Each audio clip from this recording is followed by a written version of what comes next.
جو ساتھی سنتوں سے فارغ ہو چکے ہیں ابھی سب کو مکمل کریں۔ الحمدللہ نحمده ونستعینه ونستغفره ونؤمن به ونتوکل علیہ ونعوذ باللہ من شرور انفسنا ومن سیئات اعمالنا من يهد الله فلا مضل له ومن يضلله فلا هادي له ونشهد أن لا إله إلا الله وحده لا شريك له ونشهد أن سيدنا ومولانا محمدا عبده ورسوله صلى الله عليه وعلى آله وأصحابه وبارك وسلم تسليما كثيرا أما بعد فأعوذ بالله من الشيطان الرجيم بسم الله الرحمن الرحيم لقد كان لكم في رسول الله أسوة حسنة وقال النبي صلى الله عليه وسلم لا يؤمن أحدكم حتى يكون هواه تبعا لما جئت به أو كما قال عليه الصلاة والسلام صدق الله العظيم وصدق رسوله النبي الكريم رب اشرح لي صدري ويسر لي أمري واحلل عقدة من لساني يفقهوا قولي۔ ایک مرتبہ نبی اکرم صلی اللہ علیہ وسلم پر درود شریف پڑھ لیجیے۔ اللہم صلی علی محمد وعلی آل محمد کما صلیت علی ابراہیم وعلی آل ابراہیم انک حمید مجید۔ اللہم بارک علی محمد وعلی آل محمد کما بارکت علی ابراہیم وعلی آل ابراہیم انک حمید مجید۔ محترم بزرگوں اور عزیز دوستوں، اللہ تبارک و تعالیٰ کا احسان، اللہ کا فضل اور اللہ کا کرم ہے کہ اللہ تعالیٰ نے ہم تمام کو نماز جمعہ کے لیے اپنے گھر مسجد جلد سے جلد آنے کی توفیق نصیب فرمائی۔ جو باتیں کہی جائے ان تمام باتوں پر اللہ تعالیٰ ہم تمام کو ہمیشہ موت تک عمل کرنے کی توفیق نصیب فرمائے اور قیامت کے دن کے لیے نجات کا ذریعہ اور مغفرت کا ذریعہ اور بہانہ بنائے۔ بزرگوں، دوستوں اور عزیزوں، مجھے بھی معلوم ہے، آپ کو بھی معلوم ہے کہ یہ اسلامی مہینوں کے اعتبار سے کون سا مہینہ شروع ہے۔ یہ مہینہ ربیع الاول کا مہینہ شروع ہے اور آج اس کی تاریخ 7 ربیع الاول ہے۔ تو ربیع الاول کا مہینہ جب بھی آتا ہے، ہم تمام اکابرین کا، ہمارے بڑوں کا، بزرگان دین کا، اولیاء اکرام کا ایک شیوا اور ایک علامت یہ رہی ہے کہ خاص طور پر ربیع الاول کے مہینے میں نبی اکرم صلی اللہ علیہ وسلم کی سیرت بیان کرنا، صورت بیان کرنا، خود بھی عمل کرنا اور امت کو آپ صلی اللہ علیہ وسلم کی سیرت و صورت پر عمل کرنے کی ترغیب دینا اور فضیلت سنانا۔ حالانکہ ربیع الاول آیا تبھی نبی کا تذکرہ ہوتا ہے، ایسا نہیں ہے۔ جہاں جہاں اللہ کا ذکر ہوتا ہے وہاں نبی صلی اللہ علیہ وسلم کا تذکرہ ہوتا ہے۔ اللہ نے دستور بنا کر کوئی بیان، کوئی کتاب پڑھتے وقت، تعلیم کے وقت، کوئی حدیث اس میں نبی کا تذکرہ نہ ہو، ایسا ہو نہیں۔ اس لیے ہوتا تو ہر روز نبی صلی اللہ علیہ وسلم کا تذکرہ ہے، ہوتا تو نبی صلی اللہ علیہ وسلم کی سیرت ہر روز تھوڑی بیان ہوتی ہے۔ نبی صلی اللہ علیہ وسلم پر ہر روز درود شریف کا نذرانہ تھوڑا بہت پیش کیا جاتا ہے، لیکن جیسے ہی ربیع الاول آتا ہے تو آپ کی پوری تاریخ، پوری سیرت، پوری صورت کو امت کے سامنے لانے کا مقصد یہ ہے کہ وہ باتیں پھر سے تازہ ہو جائے اور حضور کی محبت واقعتاً ہمارے دلوں کے اندر گھر کر جائے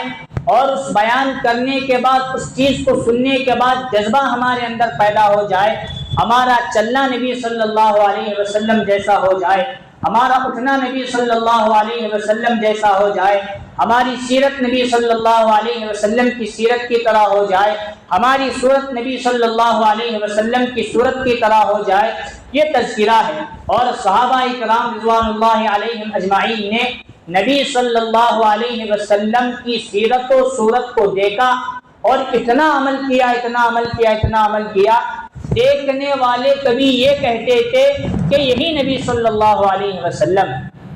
حضرت ابو بکر کے متعلق آتا ہے حضور کے اتنے قریب حضرت ابو بکر رہے، شکل و صورت تک حضرت ابو بکر کی حضور کی طرح ہو گئی۔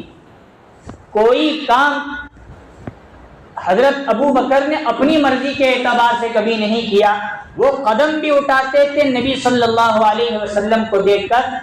اٹھاتے۔ جانے کے بعد حضور دنیا سے جانے کے بعد بھی حضور کا کیا طریقہ اس بارے میں رہا، حضرت ابو بکر سے لے کر صحابہ اکرام کی پوری جماعت وہی کام کیا۔ ہمارا کوئی کام، ہمارا کوئی عمل، ہماری کوئی بات میرے اعتبار سے میری ذات پہ ہو جائے، یہ صحابہ کو گوارا نہیں تھا۔ ہم جو بھی کریں وہ نبی نے کیا ہو، یہ صحابہ اکرام کا کر گئے۔ حضرت غالباً سلمان فارسی رضی اللہ عنہ کے متعلق ہے کہ جب حضور دنیا سے چلے گئے، پھر یہ آگے فتوحات کرتے ہوئے آگے چلے جا رہے تھے، تو اپنے ساتھ ایک تابعی اور ایک شاگرد تھے، ان کو لے کر کسی جگہ ملاقات وغیرہ کے تعلق سے گئے ہیں، تو ایک درخت، سردی کا موسم تھا، پتے جڑ رہے تھے، ایک درخت کی ٹہنی پکڑ کر اسے ہلانا شروع کیا، پتے گر گئے۔ تو سامنے والے جو شاگرد تھے انہوں نے اس پر سوال کچھ بھی نہیں کیا، دیے ہوں گے کر کے چھوڑ دیا۔ حضرت سلمان فارسی نے ان سے پوچھتے نہیں کہ میں نے اس درخت کو کیوں پکڑا، کیوں ہلایا، کیوں پتے گرایا۔ جب استاد نے شاگرد کو بتایا، پھر شاگرد نے واپس پلٹ کر سوال کیا، حضرت بتائیے آپ نے ایسا کیوں کیا۔ آگے چل کر حضرت سلمان فارسی فرمانے لگے، میں نے اپنے نبی صلی اللہ علیہ وسلم کو ایک موقع پر سردی کے موسم میں دیکھا، انہوں نے درخت کو پکڑا، اسے ہلایا، اس کے پتے جڑ گئے، اس لیے میں نے نبی کی اتباع میں یہ کام۔ حالانکہ درخت کو ہاتھ لگا رہے ہیں تو کس مقصد سے؟ سردی کے موسم میں نبی نے یہ کام کیا، یہ کام مجھے بھی۔ آگے حدیث بیان کی حضرت سلمان فارسی نے، نبی صلی اللہ علیہ وسلم نے فرمایا تھا جو بندہ 5 وقت نمازوں کا اہتمام کرتا ہے، گناہ ایسی ہی اس سے پورے کے پورے زائل ہو جاتے ہیں، ختم۔ حضرت عمر رضی اللہ عنہ کے بیٹے حضرت عبداللہ ابن عمر رضی اللہ عنہ کے متعلق آتا ہے، وہ کسی سواری سے کسی سفر پر دور دراز جا رہے تھے، تو ایک مقام پر رکے، سواری کو رکایا، اترے اور جا کر ایسے بیٹھے جیسے ان کو پیشاب پاخانے کی ضرورت، قضائے حاجت، حالانکہ ضرورت کچھ بھی نہیں تھی،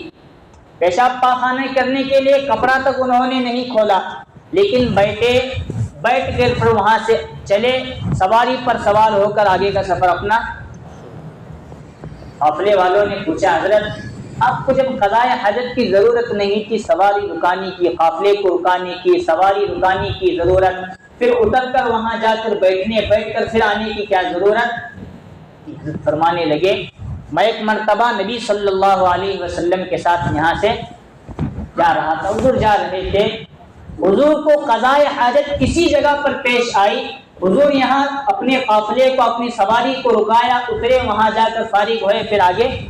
چلے۔ مجھے ضرورت نہیں تھی، لیکن یہ مقام کو دیکھ کر مجھے نبی کی یاد آئی اور سوچا میں نے شاید پھر اس مقام سے میرا گزر ہو نہ ہو، لیکن یہاں اس سنت کو زندہ کرنے کی، یہ ہے صحابہ کا جذبہ۔ ہمارے اندر یہ جذبہ ہے؟ ہمارے اندر ہمیں نام کے فقط مسلمان ہیں،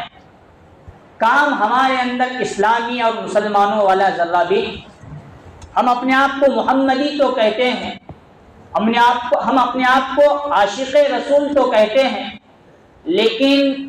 اللہ معاف فرمائے ایک سنت شاید ہم لوگوں کے زندگیوں میں آئی ہو،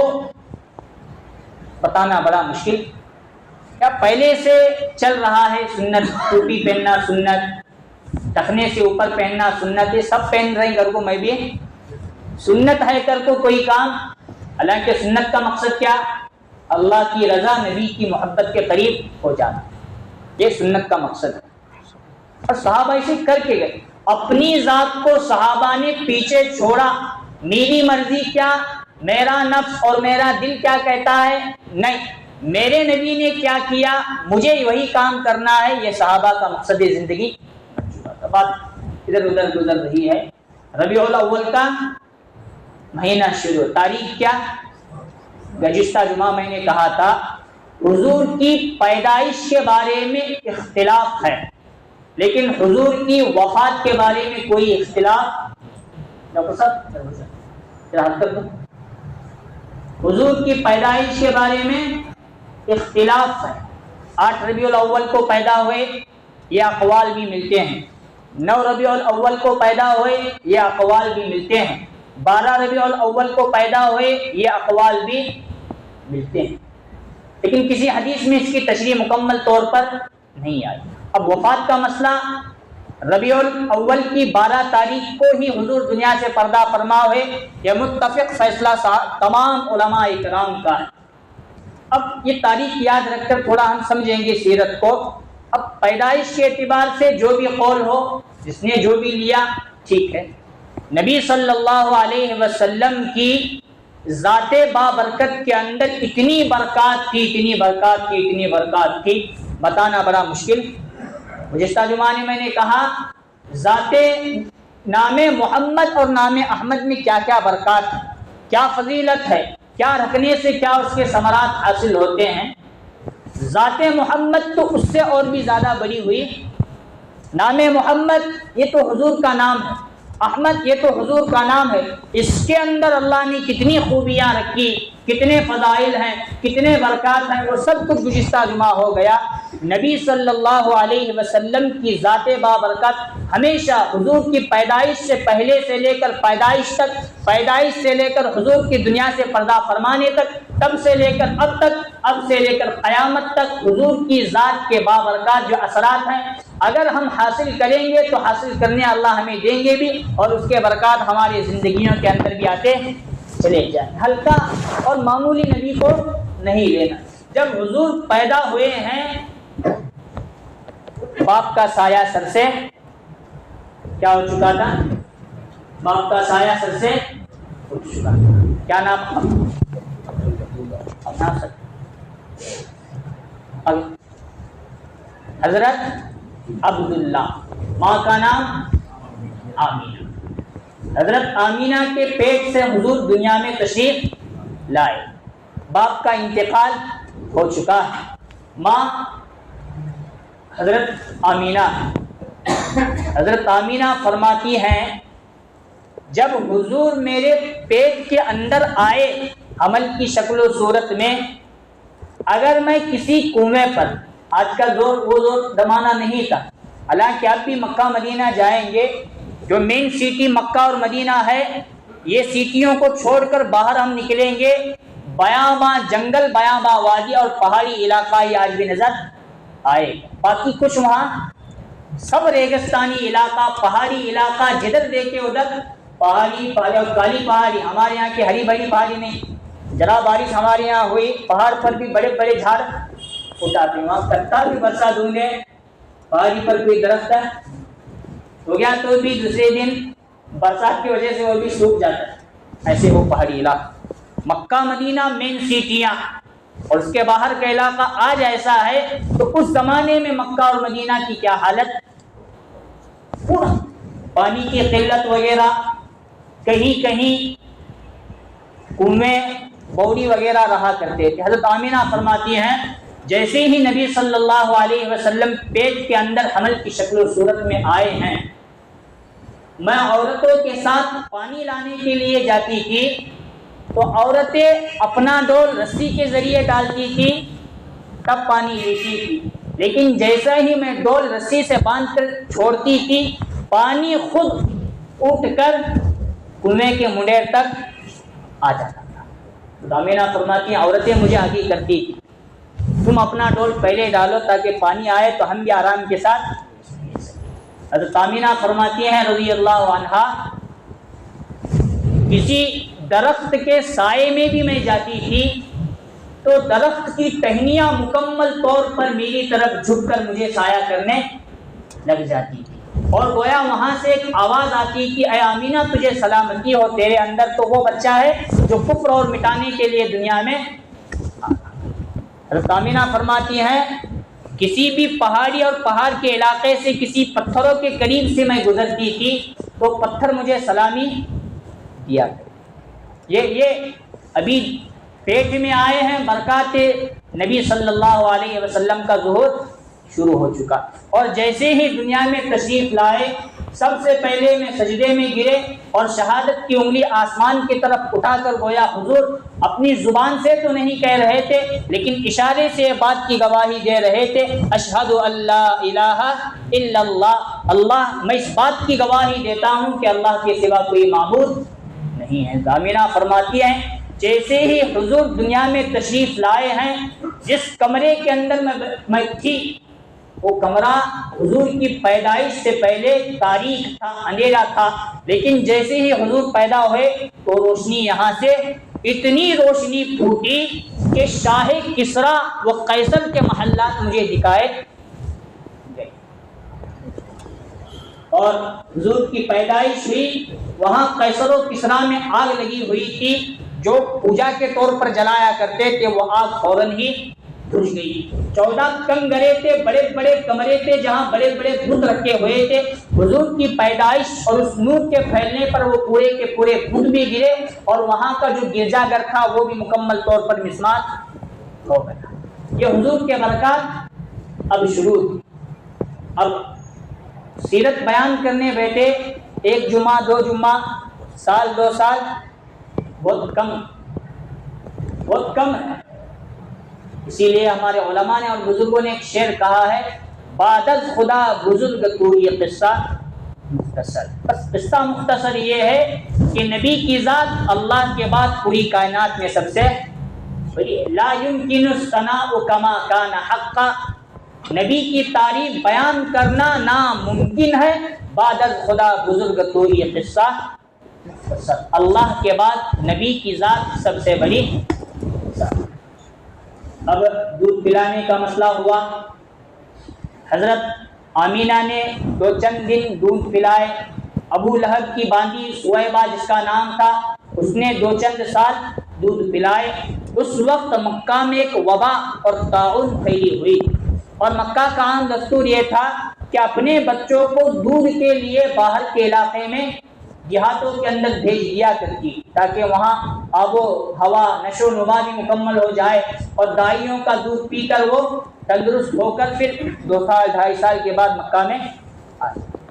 ادھر ایک قافلہ طائف سے غالباً نکلا جس کے اندر حضرت حلیمہ رضی اللہ عنہا تھی، وہ بچے کی تلاش میں اپنے قافلے والوں کے ساتھ آئی، گھر گھر جاتی تھی اور بچے کو لیتی تھی، لیکن کوئی بچہ، حلیمہ کمزور ہے، اونٹنی کمزور ہے، یہ مالدار گھرانے سے تعلق حلیمہ رضی اللہ عنہا رہی رکھتی، تو اس لیے جو مالدار لوگ تھے وہ اپنا بچہ دینے کے لیے یہ خود کھانے پینے کے قابل نہیں، میرے بچے کو کہاں سے دودھ ملا، یہ سوچو سمجھ کر آمینہ حضرت حلیمہ ہر دروازے پر جاتی تھی، کوئی بچہ دینے کے لیے تیار، اور ادھر یہ حالت تھی ہر بڑی سی بڑی عورت حضور کے دروازے پر جاتی تھی اور دستک دیتی تھی۔ علماء بیان فرماتے ہیں حضرت آمینہ آ کر دروازہ کھولتی اور دروازہ کھولنے کے بعد وہ عورت کہتی اگر بچہ ہو تو مجھے دے، عورت کو کہا جاتا اس کا باپ نہیں ہے، اور ادھر حضرت آمینہ مڑ کر نبی صلی اللہ علیہ وسلم کی طرف دیکھتی تھی تو گویا حضور صلی اللہ علیہ وسلم اس عورت سے اپنا رخ تھوڑی دیر کے لیے پھیر لیا کرتے تھے، اشارہ یہ ہوتا تھا کہ میں اس عورت کے ہاتھ میں جانے کے لیے تیار نہیں،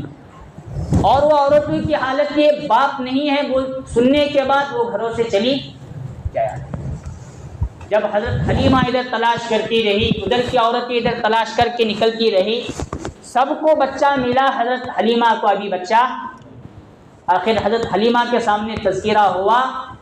ایک بچہ ہے جس کا باپ نہیں، عبد المطلب بچے کے دادا ہیں جو متولی ہیں مکۃ المکرمہ کے کعبۃ اللہ کے، وہ باپ تو نہیں ہے لیکن اگر لے سکتی ہو تو لے۔ اپنے شوہر سے مشورہ کیا، خالی ہاتھ واپس جانے سے بہتر ہے ایک یتیم بچے کو ہی لے لیں گے، ان کی پرورش کی بنا پر اللہ تعالیٰ ہمارے حالات بدل دے گا۔ شوہر سے مشورہ ہوا، جا کر جو حضور کے پاس گئی ہیں، دستک دی تو ادھر حضرت آمینہ بھی دروازہ کھولنے کے لیے نکلی ہیں، تب تک اپنا پورا کا پورا رخ نبی صلی اللہ علیہ وسلم نے دروازے کی طرف، حضرت حلیمہ سعدیہ رضی اللہ عنہا کی طرف کیا، اور گویا رسول اللہ صلی اللہ علیہ وسلم کے چہرے پر ایک مسکان اور ایک مسکراہٹ تھی۔ حضرت آمینہ پہچان گئی نبی صلی اللہ علیہ وسلم اس ماں کے ہاتھ میں جانے کے لیے تیار ہے۔ دروازہ کھولا، حضرت حلیمہ نے بچہ مانگا، حضرت حلیمہ وہ بچہ لے کر چلی گئی۔ حضرت حلیمہ بیان کرتی ہیں، جب میں آئی کہ اپنے مقام سے تو میرے سینے کے اندر دودھ نہیں تھا، اور ایک بچہ تھا جو کئی دنوں سے دودھ نہ ملنے کی وجہ سے وہ بھی راتوں میں دن میں تڑپا کرتا تھا اور رویا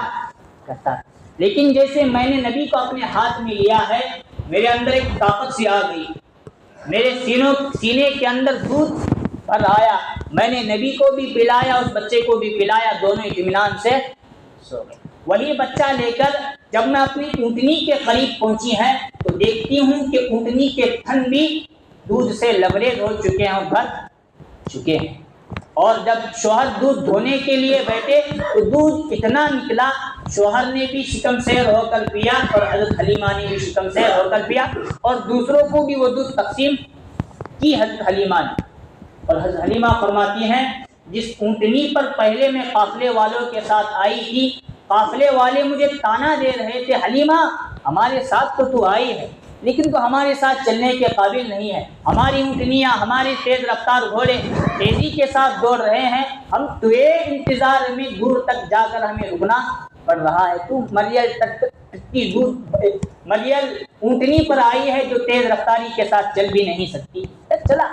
لیکن حضرت حلیمہ فرماتی ہیں، اسی بچے محمد صلی اللہ علیہ وسلم کو لے کر جو میں سواری پر بیٹھی ہوں، اب قافلے والوں کے ساتھ جو ہم نکلے ہیں، قافلے والے میرے سے کئی پیچھے ہوا کرتے تھے اور میری اونٹ کئی آگے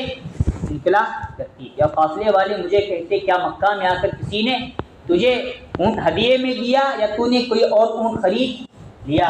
تو کہتی، اس میں سواری کا کمال نہیں ہے، اس میں سوار کا کمال ہے، یہ بچہ یہاں سوار ہے جس کے برکات کا ظہور اب آگے جب اپنے مقام پر گئی ہیں، وہاں گھر کی حالت یہ تھی، جو بکریاں ان کے پاس تھی چراگاہ میں بھیجتی تھی، چراگاہ میں گھاس پھوس نہ ہونے کی وجہ سے وہ بکریاں خالی پیٹ آتی تھی، جن سے دودھ نکلنا بھی بڑا مشکل تھا، لیکن جیسے ہی نبی گھر میں آئے ہیں، برکت کا ظہور جو شروع ہوا، اب بکریوں کو چراگاہ میں لے جاتے ہیں اور شام میں لاتے ہیں، بکریوں کا پیٹ بھی کھلا ہوا رہتا ہے، اور وہ دمبے موٹے تازی بھی ہوتے ہیں ان کے اندر، اور ان بکریوں کے تھن کے اندر بھی دودھ بھرا ہوا، ہم نکالتے ہیں، خود بھی پیتے ہیں، دوسروں کو بھی بیچتے ہیں، گھروں کا گزر بسر بھی ہمارا شروع ہو چکا۔ وہاں چرچا یہ ہو رہا ہے، حلیمہ سعدیہ کی بکریاں جہاں چلتی ہیں وہاں اپنی بکریوں کو بھیجا، لیکن کمال کس کا؟ چراگاہ کا کمال نہیں تھا، چراگاہ کے بجائے نبی صلی اللہ علیہ وسلم کے ذات انوار کے برکات یہاں اب شروع۔ یہ تو بچپن کے حالات ہیں، اب حضور 10 سال ہوئے، 15 سال ہوئے، وہ بیان کریں گے، بڑا لمبا چوڑا وقت گزر جائے گا۔ مختصر یہ کہ ہجرت کے موقع پر نبی صلی اللہ علیہ وسلم مکہ مکرمہ سے ہجرت کرنے کے لیے جو حضرت ابو بکر اور اپنے ساتھ 1-2 افراد کو لے کر مدینہ کی طرف روانہ ہوئے ہیں، ایک وادی، وہاں رہنے والا کوئی بھی نہیں سوائے ام معبد اور ابو معبد کے، ایک جھوپڑی ہے، اس میں میاں بیوی 2 رہتے ہیں اور ان کی تھوڑی بہت بکریاں، باقی اطراف میں کسی اور کا گھر نہیں، کہیں کھانے پینے کا کوئی ساز و سامان وہاں میسر نہیں ہے، اور ادھر سے حضور کا گزر 40 سال میں نبوت ملی، 10-13 سال کے بعد ہجرت ہو رہی ہے، گویا 53 سال کی عمر میں حضور کی وہاں سے ہجرت کا واقعہ پیش آ رہا ہے۔ وہاں جب حضور مدینہ کی طرف جا رہے تھے تو ام معبد کی جھوپڑی میں حضور گئے، اگر کھانے پینے کا کوئی سامان ہے تو ان سے خرید لے۔ ام معبد رضی اللہ عنہا کہنے لگی میرے پاس کچھ بھی نہیں ہے جو میں آپ کی مہمان نوازی کر سکوں۔ حضور نے فرمایا یہ جو بکری بنی ہوئی ہے وہ بکری مجھے دے دو، میں اس سے دودھ نکال۔ حضرت ام معبد مسکرا کے کہنے لگی آپ بڑے بزرگ معلوم، ابھی تک پہچان نہیں، ادھر نبی کا سفر پہلی مرتبہ مدینہ کی طرف ہو رہا ہے اور ام معبد کی ملاقات بھی پہلی ہی مرتبہ ہو رہی ہے۔ حضور نے فرمایا وہ بکری مجھے دے دو، میں اس کا دودھ دھو کر ہم پی لیتے ہیں۔ ام معبد مسکرا کر کہنے لگی رضی اللہ عنہا وہ بکری ایسی ہے کہ دودھ دینے کے قابل بھی نہیں۔ علماء نے دو قول بیان کیے ہیں، بکری اتنی لاغر تھی چلنے پھرنے کے قابل بھی نہیں تھی اور بچہ دینے کے قابل بھی، یہ بھی پہلا بچہ بھی اسے نہیں ہوا تھا۔ اور دوسرے علماء کا قول یہ ہے پہلا بچہ بھی ہو چکا تھا لیکن اس کے بعد اتنی کمزور تھی چلنے پھرنے کے قابل نہیں تھی اور بکریوں کے ساتھ وہ جا بھی نہیں سکتی تھی اور یہاں رہ کر اس کی پرورش بھی نہیں ہو رہی تھی کھانا پانی نہ ملنے کی وجہ سے، دبلی پتلی ہو چکی تھی اور دودھ دینے کے قابل بھی۔ حضور نے فرمایا وہ مجھے دو، میں اس کا دودھ دھو دیتا ہوں۔ حضور نے معبد کہنے لگی کوئی اور چیز ہوتی تو میں آپ کی مہمان نوازی کر لی تھی لیکن اس بکری کے علاوہ کچھ بھی نہیں ہے، بس آپ کو بکری دیتی ہوں، آپ دودھ دھونے کی بات کہہ رہے ہیں لیجیے۔ حضور نے جو اس پر ہاتھ پھیرا اس کے تھنوں پر، وہ بکری مکمل طور پر تر و تازہ بھی ہو گئی اور دودھ بھی اس کے اندر بھر آیا۔ حضور نے فرمایا ام معبد اگر تمہارے گھر کے اندر سب سے بڑا برتن جو ہے وہ مجھے سامنے پیش کی۔ حضور نے خود اپنے ہاتھوں سے دودھ نکالا، اتنا دودھ نکلا وہ بڑا برتن مکمل طور پر بھر گیا۔ ام معبد سے حضور نے فرمایا پہلے تم پیو،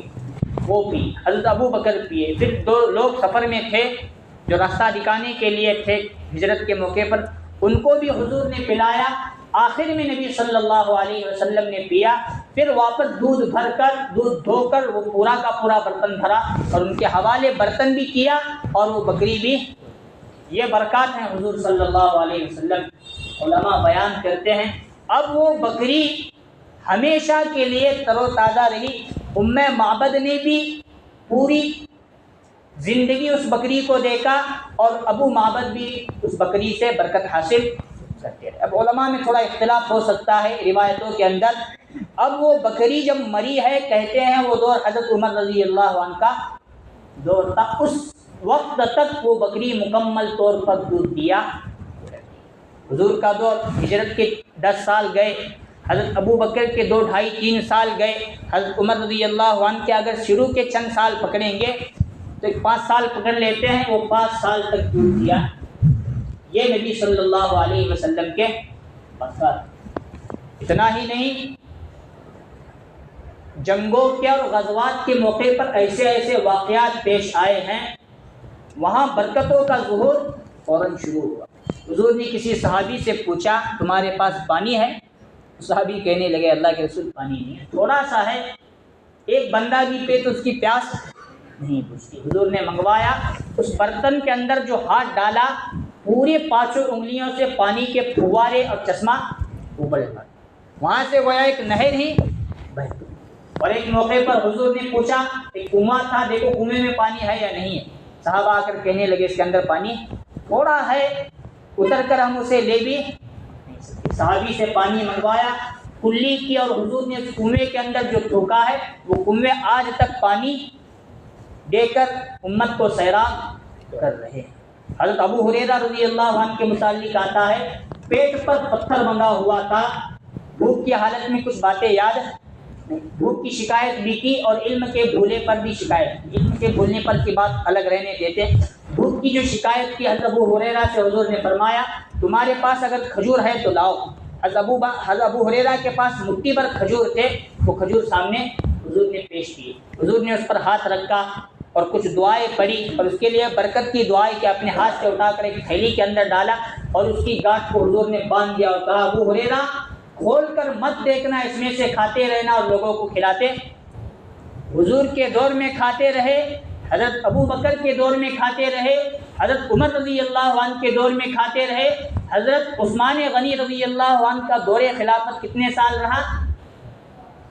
کتنے؟ یاد نہیں، ہم سیرت سے صحابہ سے کیا لینا دینا نہیں، قیامت گرتی ہے۔ حضرت عثمان غنی رضی اللہ عنہ کا دور خلافت نا 12 سال رہا مکمل طور پر۔ کتنے سال؟ 12 سال کے بعد جب حضرت عثمان کی شہادت ہوئی ہے، اس موقع پر حضرت عثمان کے قریب لوگوں میں حضرت ابو ہریرہ بھی تھے۔ وہ جو ادھر ادھر ہوئے، تھیلی ان کے کمر سے گری، اور جو گری اس کے بعد حضرت ہریرہ پورے زندگی ڈھونڈتے رہے وہ تھیلی، ان کو بس ہاتھ ڈالتے تھے، نکالتے تھے، کھاتے تھے اور لوگوں کو کھلاتے۔ حضور نے فرمایا تھا کھول کے، ابو ہریرہ سمجھ گئے، کھولا تو اس کی برکت ختم۔ یہ ہے نبی صلی اللہ علیہ وسلم کی برکت۔ آج دنیا حضرت ابو بکر سے لے کر جتنے صحابہ تھے سب کو جو جانتی ہے وہ اس مقصد سے جانتی ہے، ان کا تعلق نبی صلی اللہ علیہ وسلم کے ساتھ تھا۔ انہوں نے نبی کو دیکھا، نبی سے مصافحہ کیا، نبی کے ساتھ رہے، نبی پر ایمان قبول کیا۔ ذات بابرکات ان کے اندر منتقل صحابہ میں وہ ہو چکے ہیں۔ اسی لیے دنیا صحابہ اکرام کو، ورنہ اس زمانے میں ابو جہل بھی تھا، ابو لہب بھی تھا، عتبہ شیبہ اور بڑے بڑے منافقین اور سردار بھی تھے، آج دنیا ان کو نہیں جانتی۔ صحابہ کو جو جانتی ہے کس لیے جانتی ہے؟ ان صحابہ میں نبی کی برکات منتقل ہوئے، اور صحابہ نے اپنی ذات کو مٹا کر فنا کر کے حضور کی ذات کو اپنی ذات بنایا، اس لیے وہ لوگ بھی دنیا میں کامیاب۔